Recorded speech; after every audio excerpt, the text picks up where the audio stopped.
I was supposed to be off the Norwegian Aqua yesterday, but as you can see, we're still in the middle of the ocean. That's today's episode of Cruising with Eric.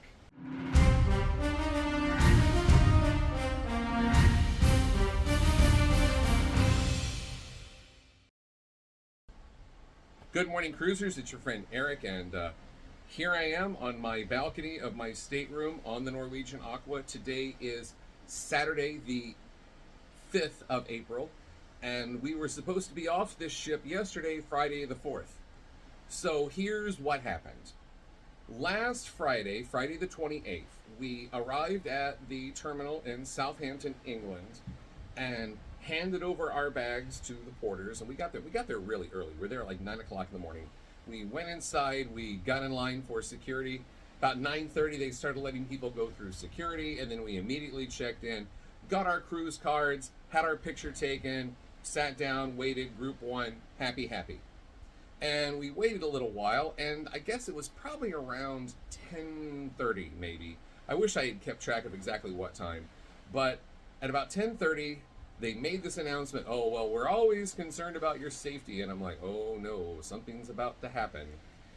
And they explained that due to bad weather in the North Atlantic, along our intended route from Southampton to Boston, we were going to have to swing south to go around the weather. And instead of going from Southampton to Boston in 7 days, we were going to go Southampton to New York in 10 days. So 3 extra days of cruising for free and 3 extra days at sea. So instead of having 6 sea days, we had 9. And that doesn't bother me because I love sea days. Obviously, when the announcement was made the cruise was going to be 10 days instead of 7, there were some people who had to cancel. And one couple that had to cancel was well-known YouTubers, Ben and David. You may have seen them before. I'll talk about them a little bit more here in a few minutes, but I was looking forward to meeting them, and I was a little disappointed when I heard they canceled, but I guess they had a wedding or something they had to be at this weekend, and that's understandable. Various people had various reasons why they needed to cancel.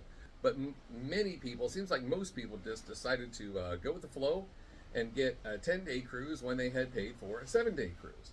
Like I said, this was announced while we were still in the terminal. We hadn't even gotten on board yet, and we just pulled out the American Airlines app and changed our flight from Boston to Charlotte on Friday the 4th to New York to Charlotte, New York, LaGuardia on Monday the 7th. And we had booked the tickets for this particular cruise, booked the flights using miles. We actually ended up getting some miles back. We got 13,000 miles back for making that change, I guess, just because a flight from New York to Charlotte is cheaper.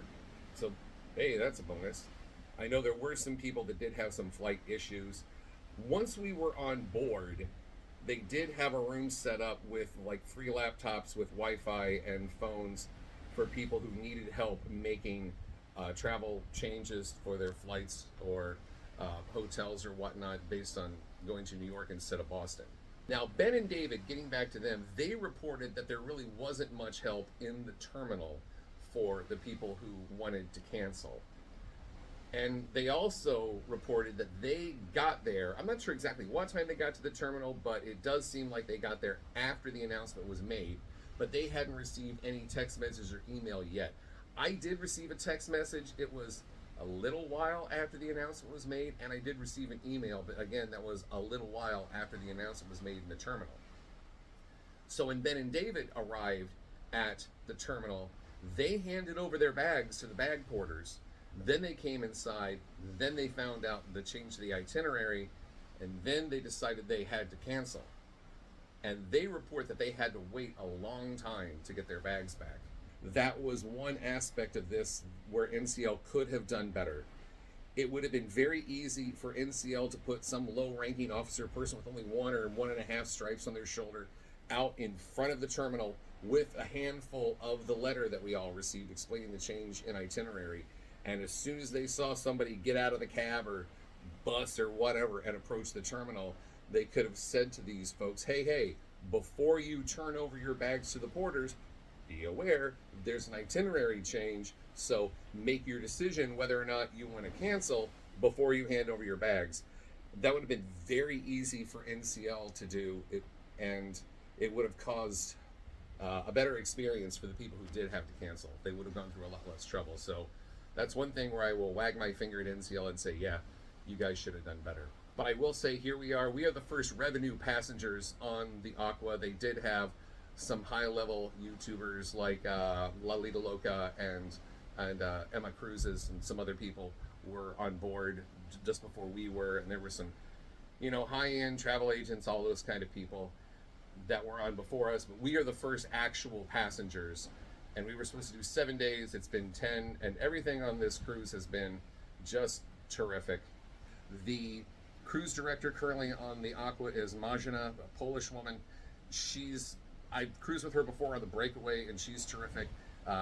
Captain Robert, I'm forgetting his last name, I'll fix it in post, but the captain is a really smart guy. He's the guy who was part of the decision making to go around the weather, and he also said at the captain's Q&A yesterday that he was talking to some colleagues of his on cargo ships and stuff in the North Atlantic, and he just said we would have had a terrible time. We would have been rocking and rolling. They would have had to batten down the hatches. It would have been terrible weather for us to cruise through, and we would have not had a good cruise if the decision had not been made to deviate to go around the weather.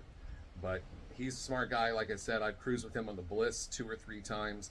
The guy was he's very young, and he's a captain, so you know he's a smart guy. Friends, I've already talked longer than I meant to for this video. I just wanted to explain to you why the deviation happened, and that there were some people who canceled that had an unfortunate time. You can check out that stuff on Ben and David's channel. But the people who have gone on this cruise, I think everybody's had a great time. There were a few complaints from some people down on deck 5 because their portholes were covered for part of the cruise due to the weather. But for the most part, it's been a fantastic cruise, and I think everybody's had a good time. Lots and lots of past NCL customers on this cruise, and everything's just been top-notch. Be sure to like and subscribe, because I've got some really cool stuff coming up, and I hope that you'll join me for those adventures. And if you've made it all the way to the end of the video, comment around the weather. That way I know you made it all the way to the end. I like it when people watch the whole video, and it helps me out on the YouTube algorithm.